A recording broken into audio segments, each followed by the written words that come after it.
A very wise man recently told me that a Ford never gets stuck. A Ford just gets temporarily delayed. And he's right, because these things are super capable. Now, Ford has actually provided me with this Raptor Ranger in this beautiful orange.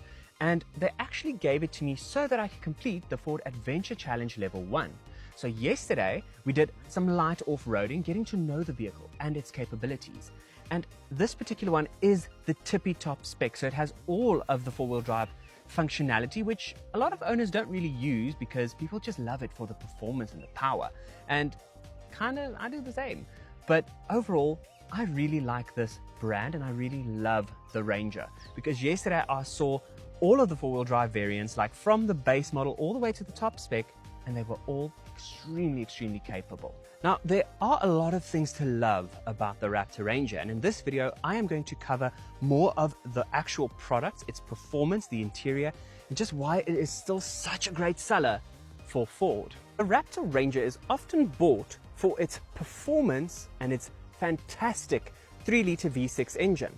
Now, it is a twin-turbo unit and it produces around 292 kilowatts of power, but most impressively, this thing can do 0 to 100 in under 6 seconds. Now, currently, from my recent price checks, this exact Ranger starts at 1.271 million. Now, that does sound like a lot, but if you check it what you're going to compare it with, this thing beats almost anything in its class. It is super well spec'd, and you get it in this beautiful core orange. And if you take core orange, you can also have this gorgeous orange interior, which matches exactly to the exterior. Now, I love these performance seats, love all the Raptor badging, and they are just so nice and body hugging. But let's just talk about the exterior. I love it. It looks so good. I like the overall shape of the Raptor Ranger. It looks menacing with this mean front end, darker, bigger headlights, the different grille. It's just overall such a nice and aggressive looking bucky. And that's why it looks so good here in the water. I overall love the wider arches. You've got this nice extended grey part to the arches, but the actual bodywork is also like widened to give it a more aggressive look. And I love it. You then get these chunky wheels with these big all-terrain tires, and it's a nice matte grey alloy wheel to match the extended arches, but I just think it looks so mean. And it's a pretty cool design. Can't complain about that. I also love that the grey parts extend into the front bumper design. It raises the bumper, but also gives it like a meaner matte grey look with that extra silvery bit at the bottom. So cool. You've then got a chunkier bonnet design. I like it, with some of these vents here up top, giving it like a more aggressive look as well. You then also have some vents on the side here, and these rugged and robust side steps. They are so cool. You then have this grey decal on the side with the Raptor logo. It looks so good against the core orange, and I like it. I really do.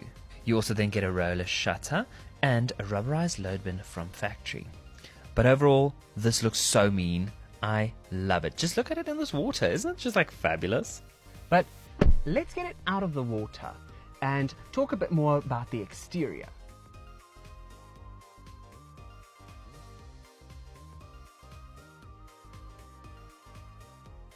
Now, we did talk about the front, so let's talk about the back. Because, yes, I like the wider stance like I mentioned from the front, but the rear also looks so cool. You've got these massive exhaust pipes, some more grey accent bits, and it's a bucky. You can load stuff onto it. That's what people want these for. Now, I know this isn't going to win any fuel efficiency challenges, but when it sounds this good, we are not going to be worrying about the consumption of this beautiful 3-liter twin-turbo V6 motor. And more on it, it comes with 292 kilowatts of power and 583 newton meters of torque, which is blistering. It has permanent four-wheel drive and a 10-speed automatic gearbox, so it's definitely built Ford tough. Did I also mention that I like these black badges?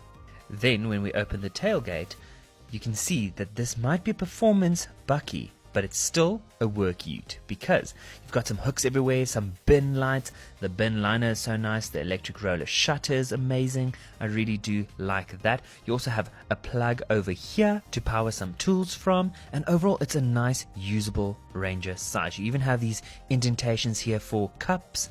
if you are tailgating. But let's just talk about the interior again, because it's arguably the place where the owner will spend most of its time, and I really like the spec of this one.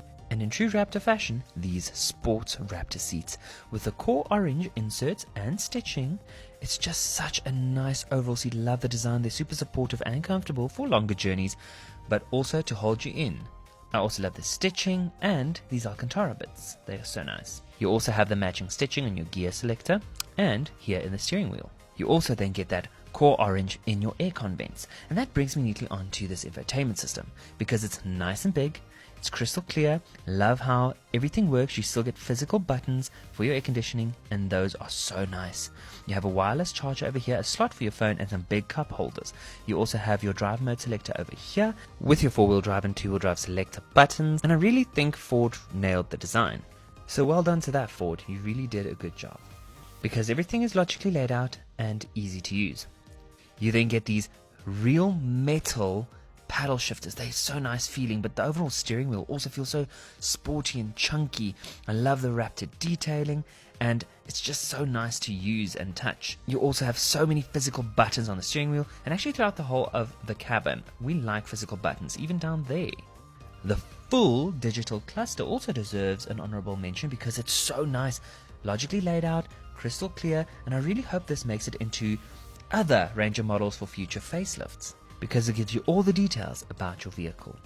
And let's not forget the Bang & Olufsen sound system. It is so crystal clear, plenty of customizability, plenty of bass. It's a killer sound system and a worthy option to fit. Also on the interior of this Raptor Ranger, you get all these auxiliary switches for when you want to fit extra light bars and stuff to your car. That's so cool that it comes from factory. Plus they're also so nice to play with and touch. I just love them. You also then get this black headliner, which does aid in making this feel a lot more sporty. And then at the back, you still have plenty of space, but you get to see these gorgeous seats from the back. I thought this headrest was like a hard shell thing at the back, but it's all leathers and soft. You have this nice indentation to give you extra leg room. I really do like that you have these nice seat pockets, and yeah, they're quite robust. You also get a 12-volt socket over here and a USB-C. And then 2 aircon vents, one for either side of the rear. And then you get a leather-wrapped armrest with some decent-sized cup holders. But overall, I love the interior of the Raptor Ranger, and you get plenty of space in the back. Overall, I am extremely impressed by the Raptor Ranger, and I honestly think it is worth every penny. It is such a beast, and it looks so good. I honestly think I am fully converted, and I want to say a special thanks to Ford South Africa for the Raptor Ranger and also the off-road training.